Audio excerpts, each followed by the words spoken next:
And welcome back to your channel D Pharma is Note. This video is D Pharma first year student. Subject is a pharmacognosy. Chapter है ये 2. Okay तो इससे पहले के video मैंने बना रखे हैं, आप प्लेलिस्ट बनी हुई है हमारे चैनल पे, तो सब्जेक्ट बाय सब्जेक्ट आप अपनी प्लेलिस्ट ढूंढ सकते हैं। ठीक है, तो चलिए स्टार्ट करते हैं इस वीडियो को। और इस वीडियो के बारे में बहुत ही अच्छी आपको इन्फॉर्मेशन मिलेगी।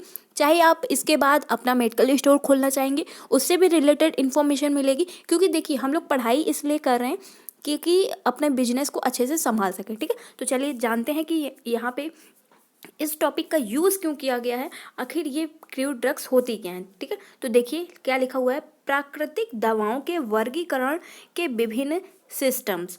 जो नेचुरल ड्रग्स हैं उनके सिस्टम्स क्या हैं, इसके बारे में जानेंगे। ठीक है, तो इसे क्रूड ड्रग के नाम से इंग्लिश में जाना जाता है, जैसा कि आपने टॉपिक देखा ही होगा थंबनेल पे आगे। ठीक है, तो चलिए जानते हैं इसको।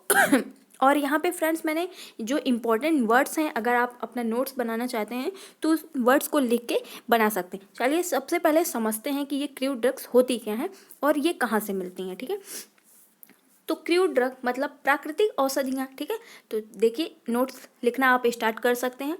क्रूड ड्रग्स नेचुरल सोर्स, जैसे को इंग्लिश में लाइक कहते हैं, तो आप यहाँ पे लाइक लिखेंगे तो ज़्यादा आपकी कॉपी पे अच्छा लगेगा, नंबर मिलने के ज़्यादा चांस रहेंगे। क्योंकि कुछ वर्ड्स आपको अपनी तरफ से इंग्लिश में लिखना है, पूरी हिंदी में नहीं लिख रही है कॉपी, हिंदी इंग्लिश दोनों को मिक्स करके बहुत ही आराम से आप लिख सकते हैं। ठीक है, तो चलिए देखते हैं आगे क्या लिखा हुआ है।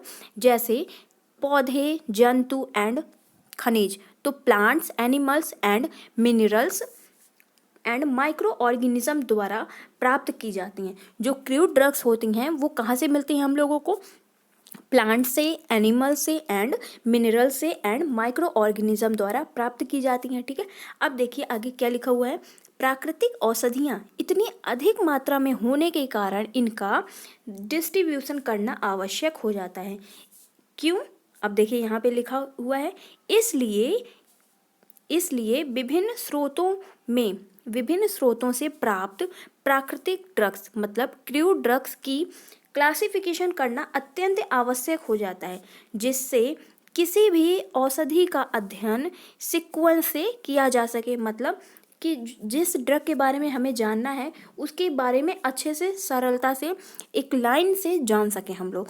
तो यहाँ तक जो लाइंस हैं इम्पोर्टेंट अंडरलाइन है, वो मोस्ट इम्पॉर्टेंट है। आप यहाँ तक आप अपना नोट्स लिख सकते हैं। ठीक है, अब आइए आगे इसके बारे में जानते हैं। तो इसका बहुत ही इम्पोर्टेंट रोल है हमारी पढ़ाई के अलावा भी डी फार्मा में। ठीक है, तो देखिए क्या लिखा हुआ है। सबसे पहले इनका क्लासिफिकेशन किस प्रकार किया गया है ये देखते हैं।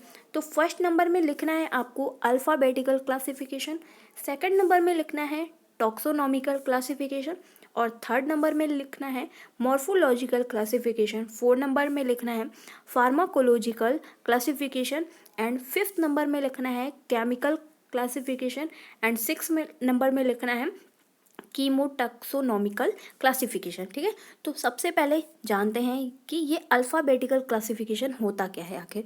तो देखिए, इससे जो हमारी दवाइयाँ हम लोग स्टोर करेंगे मेडिकल स्टोर खोलने के बाद, तो उसमें ये सब चीज़ें बहुत ही हेल्पफुल होती, इसलिए हम लोग की पढ़ाई में इनको ऐड किया गया है। ठीक है, कि जैसे अभी हम लोग पढ़े रहेंगे और फिर बाद में अच्छे से उनको हैंडल कर सकेंगे। ठीक है, तो देखिए अल्फ़ाबेटिकल मतलब कि अल्फ़ाबेटिकल में क्या है, ए से अल्फ़ाबेट में ए से जेड तक कुछ भी नंबर में डिवाइड करना। देखिए जैसे हम लोग क्लास में पढ़ते थे तो फिर रोल नंबर रहता था, है ना, तो जिसका जितना रोल नंबर रहता था आप लोग प्रेजेंट करते थे, तो वही हो गया अल्फ़ाबेटिकल में। ओके, देखिए अल्फ़ाबेटिकल में जब हम लोग सबसे पहले जाते हैं, आपके लिए एग्जांपल है सबसे अच्छा, कि जब हम लोग डॉक्टर के पास दवा लेने जाते हैं तो डॉक्टर्स हम लोग को दवा लिख के देते हैं, तो उसे क्या बोलते हैं, उसे बोलते हैं प्रिस्क्रिप्शन। ओके, उसे बोलते हैं प्रिस्क्रिप्शन। तो आपको ये सेकंड ईयर में जानने को मिलेगा प्रिस्क्रिप्शन के बारे में, लेकिन यहाँ से आपको बहुत ही अच्छा एग्जाम्पल मिलेगा, इसलिए मैं आपको समझा रही हूँ। ठीक है, प्रिस्क्रिप्शन देते हैं जब हम लोग को डॉक्टर, तो फिर हम लोग डॉक्टर से प्रिस्क्रिप्शन लेके जाते हैं मेडिकल स्टोर पे, और फिर मेडिकल स्टोर वाले अंकल हम लोग को दवा देते हैं। तो इतनी सारी जो ड्रग्स उनके पास दवाइयाँ रखी रहती हैं, तो उनमें से कैसे जल्दी से जाते हैं वो लोग ना, जल्दी से जाते हैं और दवा लेके फिर वापस आके दे देते हैं। तो कैसे ढूंढ लेते हैं इतनी जल्दी से, तो यहाँ पे यही फंडा है इसका कि वो लोग यहाँ पे अल्फ़ाबेटिकल का यूज़ करते हैं, इन सारे क्लासिफिकेशन का यूज़ करते हैं, ठीक है। तो अल्फ़ाबेटिकल क्लासिफिकेशन इस तरह है कि जैसे ये ड्रॉर्स हो गई, ओके, ये ड्रॉर्स हो गई अलमारियाँ। तो यहाँ पे उन्होंने ए नाम की दवाइयाँ पूरी फिल कर दी हैं, इस वाली रो में ए नाम की दवाइयाँ फिल कर दी हैं, और इसमें बी नाम की दवाइयाँ फिल कर दी हैं, इसमें बी नाम की दवाइयाँ फिल कर दी हैं, और इसमें सी नाम की दवाइयाँ फिल कर दी हैं, ठीक है। तो इससे उनको क्या पता चलता है अल्फ़ाबेटिकल में, कि वो गए और प्रिस्क्रिप्शन देखा कि इसमें कौन सा फर्स्ट लेटर है, और उसी सीक्वेंस में जाके वो लोग जल्दी से वो वाली अल्फ़ाबेटिकल से पहचान गए कि उनका फर्स्ट लेटर कौन सा था इस दवाई का, जल्दी से फटाक से नाम देखा और ले आके आपको दे दिए, ठीक। तो यहाँ पे ये है अल्फ़ाबेटिकल का फंडा, ठीक। अब आइए इनके बारे में कुछ, ये जो नोट्स लिखा हुआ है उसके बारे में जानते हैं। तो आई होप यहाँ पे आप समझ गए होंगे अल्फ़ाबेटिकल के बारे में, ठीक। तो यही से इसकी हेल्प मिलती है अल्फ़ाबेटिकल में। तो देखिए ये लिखा हुआ है इसका नोट्स, अल्फ़ाबेटिकल इस वर्गीकरण में क्रूड ड्रग्स को विभिन्न वर्णमाला, मतलब अल्फ़ाबेटिकल जो अक्षर होते हैं ABCD वाले क्रम में अरेंज किया जाता है, ठीक है। जैसे मैंने अभी अलमारियाँ बना के आपको दिखाई थी, जैसे यूरोपियन फार्माकोपिया को उनके नाम के अनुसार से लैटिन में, ओके, व्यवस्थित मतलब अरेंज किया गया है, जबकि USP मतलब यूनाइटेड स्टेट फार्माकोपिया को और ब्रिटिश फार्माकोपिया को इंग्लिश में अरेंज किया गया है, क्योंकि वहाँ की लैंग्वेज क्या है, इंग्लिश है, ठीक है। तो अरेंज इंग्लिश में किया गया है। इस वर्णमाला के डिसएडवांटेज क्या हैं? देखिए, अगर किसी के फ़ायदे हैं तो उसके नुकसान भी होते हैं, ये तो आप मानते ही होंगे, ठीक है। तो इसके डिसएडवांटेज ये हैं कि ड्रग के नाम के अतिरिक्त यहाँ पे कोई भी इंफॉर्मेशन नहीं मिलती है। ये तो पता चल जाता है कि इस नाम की ए नाम की दवाइयाँ इस अलमारी में हैं, लेकिन उसके साइड इफ़ेक्ट क्या हैं, उस दवाई खाने के बाद उसके साइड इफ़ेक्ट क्या हैं, ये सब कुछ नहीं पता चलता है ना, जान रहे हैं ना आप। तो चलिए, ये हो गया इसके बारे में नोट्स, तो आप इन नोट्स को अच्छे से लिख लीजिए। अब आइए टॉक्सोनॉमिकल के बारे में जानते हैं, इसमें क्या क्या नोट्स लिखना है हम लोगों को। तो फ्रेंड्स, इसको बिल्कुल भी इग्नोर मत करिएगा, इनसे आपके 2 नंबर क्वेश्चन आ सकते हैं, 4 नंबर क्वेश्चन आ सकते हैं, और 6 नंबर वाले क्वेश्चन भी आ सकते हैं। और किसी पर्टिकुलर टॉपिक को भी इन क्लासिफिकेशंस जो बताए ना, इसके बारे में भी पूछ लिया जा सकता है, और अब से आपके MCQ बेस्ड क्वेश्चन होंगे, तो फिर इससे क्वेश्चन बहुत ही बनने के चांसेस है, और ये रिपीटेड एंड मोस्ट इम्पॉर्टेंट, जैसा कि आप सब लोग को पता ही है कि मैं वही क्वेश्चंस लेती हूँ जो आपके लिए हेल्पफुल होंगे, ठीक है। तो देखिए सेकंड नंबर में क्या लिखा हुआ है, टॉक्सोनॉमिकल क्लासिफिकेशन के बारे में। इस ड्रग्स को टॉक्सोनॉमिकल स्ट्रक्चर के आधार पर रखा गया है, ठीक है। जो उनका स्ट्रक्चर है टॉक्सोनॉमिकल स्टडी के आधार पर रखा गया है। क्रूड ड्रग्स को उनके फेल, ऑर्डर, फैमिली और जीन्स के तथा स्पेसिस के आधार पर वर्गीकृत इनका क्लासिफिकेशन किया गया है। इनके एग्जाम्पल लिखना आपके लिए बहुत ही ज़्यादा इम्पोर्टेंट है, सबसे ज़्यादा इम्पोर्टेंट है इनके एग्जाम्पल्स लिखना, ठीक है। तो आप इनमें से एग्जाम्पल जो आपके लिए इजी हैं उनको लिख सकते हैं, जैसा कि धतूरा, वेलाडोना और सोलानासी फैमिली, ओके, सोलेनियम। तो ये सारे एग्जाम्पल आप लिख सकते हैं। ट्यूबिफ्लोरिया ऑर्डर से तथा फाइलेरियम एंगोस्प्लेरम से संबंधित है। अधिकतर ड्रग्स पौधे के एक भाग से, मतलब जड़, स्टेम, पत्तियों से तथा छाल का उपयोग किया जाता है। टॉक्सोनॉमिकल क्लासिफिकेशन के अंतर्गत जो प्लांट्स होते हैं उनका आइडेंटिफिकेशन के संबंध में जानकारी मिलती है, ओके। इस वर्गीकरण में, इस क्लासिफिकेशन के द्वारा केवल पौधे के बॉटनिकल कैरेक्टर्स के बारे में जानकारी मिलती है, ओके। तो ये इनका हो गया टॉक्सोनॉमिकल के बारे में जानकारी। अब आइए नेक्स्ट देखते हैं, जो कि मॉर्फोलॉजिकल क्लासिफिकेशन के बारे में बताया गया है। यहाँ पे क्या लिखा हुआ है इसको पढ़ते हैं। इस ड्रग्स को उनके आकारिक मतलब स्ट्रक्चर जो होता है उसके एंड एक्सटर्नल कैरेक्टर के आधार पर क्लासिफाई किया गया है, ओके। ऑर्गेनाइज्ड धतूरा ऑर्गेनाइज्ड क्रू ड्रग जैसे जैसे सिनकोन, सिनकोना, कुर्ची, विल चेरी मतलब जंगली चेरी, ओके, बार्क, डिजिटेलिस, सेना, विस्कस, धतूरा आदि औषधियों की पत्तियों के अंतर्गत नक्स वोमिका, लिनसीड को बीज के अंतर्गत रखा गया है, ओके। फेनल, ये सारे इनके एग्जाम्पल्स हैं, तो आपको ये एग्जाम्पल बहुत ही अच्छे तरीके से लिखना है। और एक मिनट रुकिए, मैं क्लियर करती हूँ पहले, फिर देखती हूँ। कार्डिमम, बेल का जूस पिया होगा आप लोगों ने, जो बेल की पत्तियाँ होती हैं जो भोलेनाथ को चढ़ाई जाती हैं, तो यहाँ पे वही लिखा हुआ, बेल को फ्रूट के अंतर्गत रखा गया है, ओके। जबकि असंगठित प्राकृतिक औषधि को, जैसे गम जो पेड़ में लगा रहता है गोंद, उसको, अगर जेलेटिन, हनी आदि को बर्नर के अंतर्गत रखा गया है, ठीक है, बर्नर्स के अंतर्गत रखा गया है। इस सिस्टम का प्रयोग केवल प्रैक्टिकल क्लास तक ही सिस्टम है, क्योंकि देखिए जब हम लोग मॉर्फोलॉजिकल क्या है, कोई भी पत्ती लेते हैं, जो माइक्रो ऑर्गेनिज्म होता है, कोई भी पत्ती लेते हैं, उनको कट करते हैं और उसको स्लाइड के अंदर रखते हैं और माइक्रो में देख लेते हैं कि उसका स्ट्रक्चर मिल रहा है तो हाँ सही है, अगर नहीं मिल रहा है तो वो दवा नहीं है, वो दूसरी दवा है, ठीक है। तो फिर आप लोगों ने प्रैक्टिकल तो किया ही होगा, आई होप आप समझ रहे होंगे हमारी बात को जो मैं बोल रही हूँ, ठीक है। अब देखिए 4th नंबर, फार्माकोलॉजिकल क्लासिफिकेशन, इसके बारे में क्या बताया गया। इस प्राकृतिक औषधि को उनके therapeutic effect and pharmacological effect के आधार पर क्लासिफाइड किया गया है तथा यह प्लांट्स के विभिन्न पार्ट से प्राप्त ड्रग्स, क्रू ड्रग्स में अलग अलग केमिकल कॉन्स्टिट्यूएंट को एक ही वर्गीकरण में रखा गया।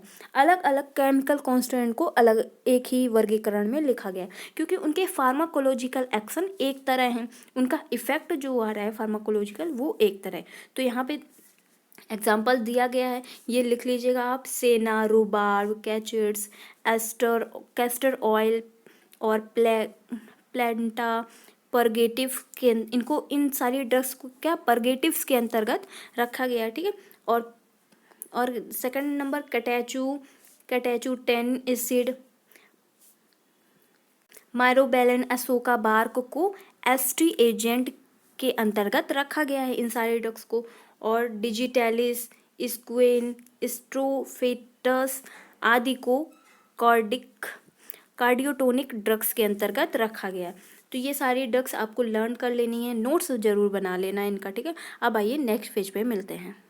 देखिए क्या लिखा हुआ है, यदि अन्य की तुलना में यह अत्यंत यूज़फुल है, क्योंकि इनका जो फार्माकोलॉजिकल यूज़ है, मतलब जैसे सर दर्द के लिए ये दवा देनी है, तो उनमें से अगर वो दवा नहीं मिल रही है उस पर्टिकुलर के यूज़ के लिए, तो उनमें से जो दूसरी दवा है जिसका एक्शन फार्माकोलॉजिकल एक ही तरह है, तो वो दवा भी दे सकते हैं, ठीक है। क्योंकि इसमें ऐसी प्राकृतिक औषधि का समावेश जिससे केमिकल कांस्टेंट अभी तक ज्ञात नहीं है, इनके केमिकल कांस्टेंट क्या है अभी तक ज्ञात नहीं है, क्योंकि इनका फार्माकोलॉजिकल एक्शन एक है, ठीक है। इनका डिसएडवांटेज क्या है कि मुख्य दोष यह है कि एक से अधिक फार्माकोलॉजिकल इफेक्ट वाली औषधियाँ पृथक पृथक वर्ग में रखना पड़ता है, ठीक है। एक से अधिक, जैसे कि ज़्यादा इनका वो है इफेक्ट फार्माकोलॉजिकल, तो उनको अलग अलग उसमें रखना पड़ता है। इनके एग्जांपल हैं सिनकोना एंटी आरहेथमिक, एटमो ऑरहेथमिक प्रॉपर्टी वाले पाए जाने के कारण दोनों वर्गीकरण में रखा गया है। इन दोनों को दोनों वर्गीकरण में रखा गया क्लासिफिकेशन में, ठीक है। अब आइए केमिकल क्लासिफिकेशन के बारे में थोड़ी सी जानकारी ले लेते हैं। केमिकल क्लासिफिकेशन इस पद्धति में प्राकृतिक औषधि को उनके केमिकल अवयवों के आधार पर क्लासिफाई किया गया है। प्राकृतिक औषधि में प्राकृतिक रासायनिक औषधि वोलेटाइल सोर्स के आधार पर क्लासिफाई किया गया है, ठीक है। देखिए केमिकल के आधार पर किया गया, तो यहाँ पे केमिकल टाइप के नाम भी हैं, तो याद रखना है आपको। एल्कोलॉइड कंटेनिंग ड्रग्स जैसे धतूरा, रुबा, रिउलेफिया, वेलाडोना, ओपाइड, ये सब क्या हैं, एल्कोलॉइड कंटेनिंग ड्रग्स हैं, ठीक है। और ग्लाइकोसाइड्स कंटेनिंग ड्रग क्या है, जो ग्लिसरीन जैसी होती हैं, एलोए, सेना, रुबार्ब, ये हैं क्या, ग्लिसरीन टाइप की। और टेनिन कंटेनिंग ड्रग्स क्या हैं, बार्क ऑफ एसोक, एलोए, कैटेचू मतलब तम्बाकू, ओके। तो अब देखिए क्या लिखा हुआ है, कार्बोहाइड्रेट कंटेनिंग ड्रग्स, ये लिखा हुआ है कार्बोहाइड्रेट जो कि वाटर से हूँ ज़्यादा रिलेटेड, स्टार्च, हनी, व्हील्स, ये क्या है, वाटर, कार्बोहाइड्रेट इनमें ज़्यादा है, मतलब वाटर से रिलेटेड है। हनी लिक्विड टाइप का होता है, गीला होता है ना, तो ये मोम होता है, इसलिए कार्बोहाइड्रेट से रिलेटेड है, ठीक है। अब देखिए क्या लिखा हुआ है, नेक्स्ट हमारी बची हुई है कीमोटॉक्सोनॉमिकल क्लासिफिकेशन। यह केमिकल नोमोकैल्यूचर एंड टॉक्सोनोमोक्यूलेचर का संयुक्त रूप है। ये केमिकल एंड टॉक्सो मतलब दोनों का रूप है, दोनों इसमें उपस्थित रहते हैं, ठीक है। क्योंकि कुछ प्राकृतिक औषधियों के पौधे में पाए जाने वाले केमिकल कांस्टेंट तथा उनके फैमिली में समानता होती, कुछ में देखिए केमिकल कांस्टेंट एक रहते हैं और उनकी फैमिली भी एक रहती है। जैसे एग्जांपल आपको लिखना है, ट्रोपेन नामक एल्कोलॉइड मतलब सोलानासी फैमिली के पौधे में पाया जाता है। जो ट्रोपेन एल्कोलॉइड है वो सोलानासी प्लांट्स में पाया जाता है। इसी प्रकार वोलेटाइल ऑयल की अम्लीफेरी तथा रूटेसी फैमिली के पौधे में पाया जाता है। जो एम्लीफेरी होती हैं, वोलेटाइल ऑयल में एम्लीफेरी पाया जाता है और एम्लीफेरी रूटेसी फैमिली में पाई जाती हैं। अतः इसी प्रकार प्लांट्स के केमिकल कॉन्स्टिट्यूएंट तथा टॉक्सोनॉमिकल स्टेटस में समानता पाई जाती है। तो फ्रेंड्स खत्म हुआ ये आज का आपका टॉपिक क्रूड ड्रग्स के क्लासिफिकेशन, जो कि मोस्ट इम्पॉर्टेंट है। आप इनके नोट्स जरूर बना लीजिएगा और आपका क्या रिस्पॉन्स है इस वीडियो को देख के ज़रूर कमेंट करिएगा, और आपको इसमें से क्या और ऐड करना चाहिए मेरे को वो बताइएगा, और क्या आपको नहीं अच्छा लगा ये भी बताइएगा। तो thank you, take care, I meet to next video, please do like, share and subscribe this channel.